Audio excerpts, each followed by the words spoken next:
తెనుగోళ్ళు ఇచ్చిన శిల్పక పండ్లు తేనె మామిడి పండ్లు తీయంగా దిందామె తీరొక పండ్లు చిలక నేరేడు పండ్లు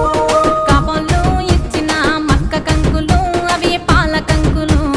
కాల్చుకొని తిందాము కందికాయలు పచ్చి పల్లికాయలు గుజారి గుజారి మామిళ్ళ కిందో నల్ల మామిళ్ళ కింద కుసుమరోళ్ళేసిన కుందన బొమ్మ అది కుందన బొమ్మ